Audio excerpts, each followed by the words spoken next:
but it's an insidious addiction. It takes from people that can ill afford to go gamble. Rod lost over a $500,000 to compulsive gambling before finding recovery through Gamblers Anonymous. Now he's sharing his story to help other seniors recognize the warning signs before it's too late.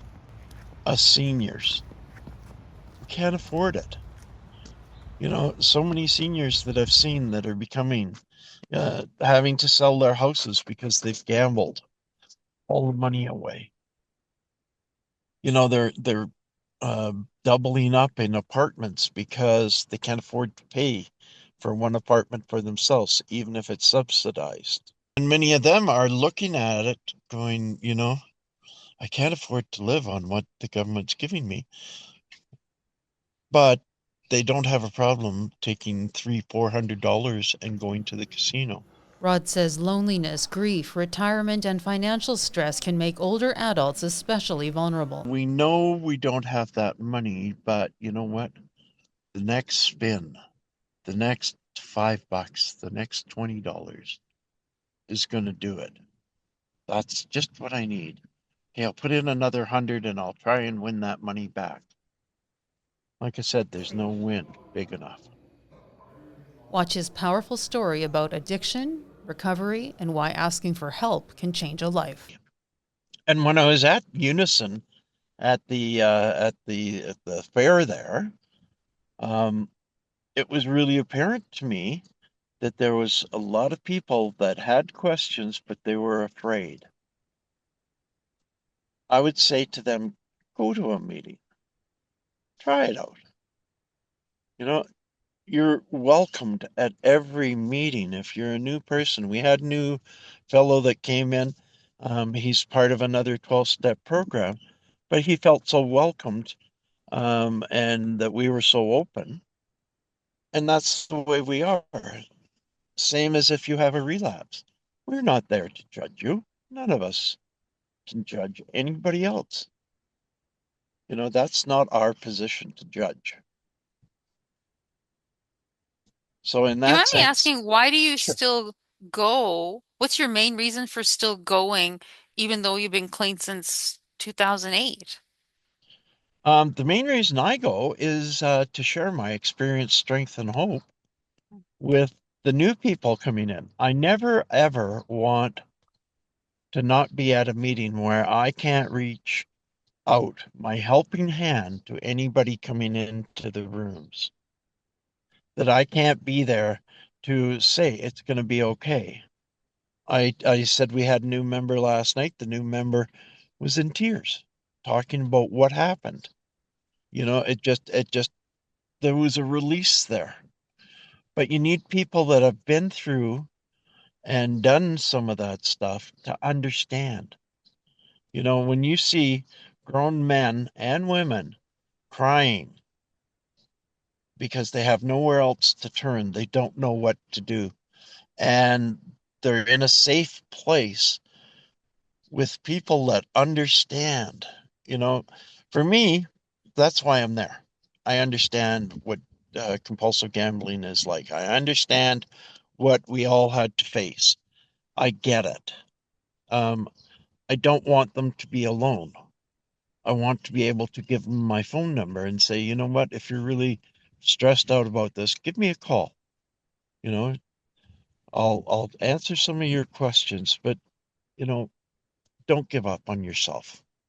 There's two types of addictions that are looked at, and one is substance addiction, and the other is process. Now, substance addiction is pretty self-explanatory.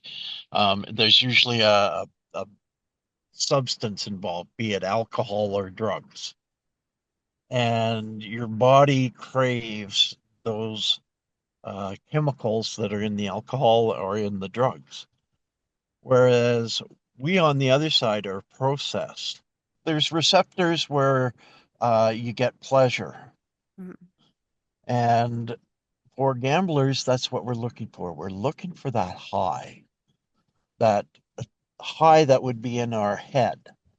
You could be walking down the street and when you see somebody that is a substance type addict. They're wobbling all over, their speech can be slurred. When I came into the program, I'm trying to remember. I'm thinking I'm 53 when I got in the program. I'm 71 now. So I still go to meetings, minimum 2 a week. Sometimes it's a lot more, sometimes it's five, six. Just before I entered Gamblers Anonymous, where I worked, I was an executive director for a large not-for-profit organization.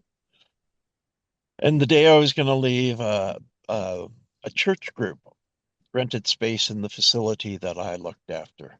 And the pastor of that church group came in to my office, closed the door, and he said to me, "What's going on?" And I said to him, "Well, John, today's going to be my day. I'm going to kill myself. I just can't do it anymore. I've had enough. I can't do it. I don't know any other way out." And I'm not a religious person by any means. I'm far from it. If I walk into a church, I have to check, make sure where the fire extinguishers are to put the fire out because I walked in. But I'm not religious. And he said to me, and this sticks with me, Carolyn. It was just like yesterday. He said this to me. He says, "Have you asked God to forgive you?" And I said, and looked at John and said, "I don't think God likes me very much right now because of what I've done." And that was my turning point. He said, "Rod, we have a forgiving God. All you need to do is ask for his forgiveness, and it's given freely." And that did it for me. That was the start of my recovery. So since then, since November 8th, when I attended my first meeting, I have never had a relapse. I have never entertained the thought that I could ever go out again. Um, I have no desire, and as I read and research and do a lot of work in the program, um, I get more and more information. And of course, I can't take it with me, all this stuff that I'm researching and looking up and studying about. So I go to meetings and I share it for all the people that are coming along that maybe aren't as Yeah. analytical. Yeah. I like, if I hear things in meetings, I like to research. I Yeah. like to do the research on whatever I'm being told to see how it fits. But it's an insidious addiction. It takes from people that can ill afford to go gamble. Us seniors, we can't afford it. So many seniors that I've seen that are becoming having to sell their houses because they've gambled all the money away. They're doubling up in apartments because they can't afford to pay for one apartment for themselves, even if it's subsidized. Do All the you money think was gone. seniors are particularly vulnerable to gambling addiction? I believe they are. The advertisements and everything make it look like it's a very social place. It's not. It's not if you've got some friends and you go with them, they always show them all dressed up to the nines and they've got the fancy cocktail in their hand and they're all cheering and everything like that. Walk into a casino. You'll see people that are down on their luck. You'll see people with duct tape around their runners to hold their runners on. You'll see people that haven't had showers or baths for a while. Um, Seniors are susceptible to that. A lot of the casinos, and I don't know if they still do, but they used to have the buses that would go to the senior centers and pick them up so they could go gamble for 2, 3 hours. And a lot of the seniors, after they went on that, found ways to get back to the casino and spend all day there because they felt safe and secure sitting in front of a machine. Many seniors are looking at their retirement and they're saying the government doesn't give us enough to live on. And many of them are looking at it going, I can't afford to live on what the government's giving me. But they don't have a problem taking $300-400 and going to the casino. We used to, when I was in action, it's funny because we used to we had to do the walk of shame. The walk of shame was walking to the bank machine to get more money. When I started gambling, way back, way, way back, VLTs had just come in. Prior to that, and here's where it starts for me, is I used to go to the Legion and they had pull tickets at Legions. I would spend $200-300 on those damn tickets, pulling them open, hoping to win that top prize, $100, $200. They've had some tickets where you could win up to $500. It was never enough. When I gambled, it was never enough. There wasn't a big enough winning for me to call it quits. I remember a friend of mine, a good friend of mine, he was duly addicted, alcohol and drugs. And we're sitting having a coffee one night and smoking my cigarettes because he loved OPs, other people's cigarettes. And we're sitting in his garage and he just looked at me all of a sudden and he says, "Rod, I don't get it. Why didn't you just stop?" And I was taken back being an addict because I was talking to another addict. Like, how could you say something like that? So I looked back at him and I said, "John, why didn't you leave the top on the bottle and the cap on the needle and just quit?" And he got very angry at me that I would say that to him. How could I possibly say that to an addict? And he relaxed a little bit and he goes, "I get it. We can't do it on our own. We need the help of others. You can try all the willpower in the world, but you can't do it. You need the help of others. You need to ask." Hey, Rod, how do you think things like loneliness or grief or retirement or even social isolation, how do things like that contribute to gambling Well, problems? it's interesting you say that because at the back of our little yellow book that I had showed you, our combo book, we have what are called the 20 questions. And we go through those questions at each meeting. Okay. But there happens to be one question that you just brought up, and it's number 15 on our list. And it says, "Have you ever gambled to escape worry, trouble, boredom, loneliness, grief, or loss?" So the question is put forward right there. And, you know, for me, those were all grand excuses to go out and gamble. There's times I would cause an argument, just so I could escape to go gamble. Um, there's lots of people in the bars that played the machines when I was gambling. There was lots of people in the casinos that were there at the same time, um, gambling, but it was very lonely. When I finished up my career as a compulsive gambler, I spent close to 750 to $1 million on gambling.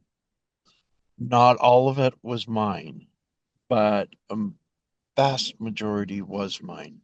I gambled away my RSPs, took the money out and gambled it away. Now remember, I didn't get into GA till I was 53, so I had a number of years that I plugged money away into my RSPs. My parents, when they had died, left me a fairly large, my brother and my sister left us a fairly large inheritance. Gambled that away. It finally reached the day where I could get my hands on no more money. I had stolen money from my employer. I had embezzled money from them. I got caught. Everything changed. I was no longer able to find a job that paid anywhere close to what I was making. I had to go for the minimum wage type jobs. I had no choice. And that's how I finished off my working career. I worked at minimum paid jobs. Then I started my own little business and I made some fairly good money there, but it was late.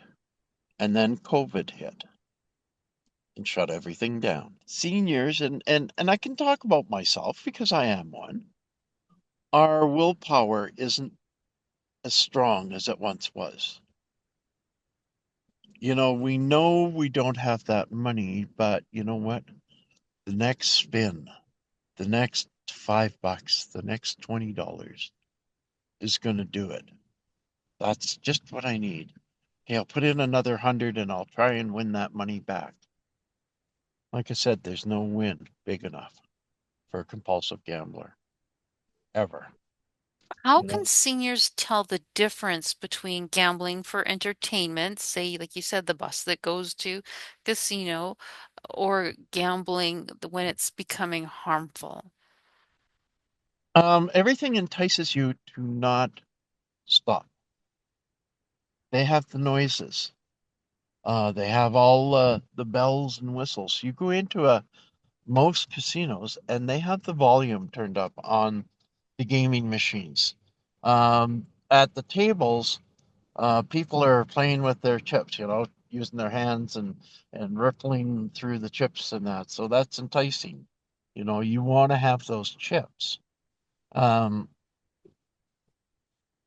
there's just so much that they now bring out and make you feel that you're important as long as you got money. And the sad thing is, I always feel when I see the older people that are coming in, and we do see them come in to our rooms, and I just think, oh, another person that the casinos or the online people have nabbed.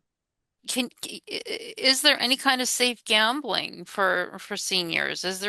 Can you just go to bingo once in a while or whatever? Or how can you tell the I would difference between a problem I and would not a say problem? bingo would be their better place if they just want to.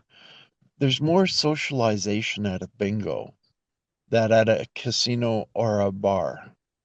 I can tell you from being a gambler at the machines, I hated when new people came in. They have 100 questions. How do I do this? How do I do that? You know, am I wearing a sign that says teacher here? Or, like I wanted to get in my own zone, my own space, just do my thing. I I don't didn't want to want to socialize. I teach. just want to gamble. Exactly. Mm. Whereas at bingo, you sit at bingo, and if you're at a table and somebody's sitting next to you, you can chat while they check out somebody's card that just won. You can chit chat through, the breaks, and they take breaks and in between games, and there's a little bit more social activity at a bingo. But saying that, you've got to limit yourself that you go to bingo, say once a week. That's your week out. Would you go to a movie every week and ask them that?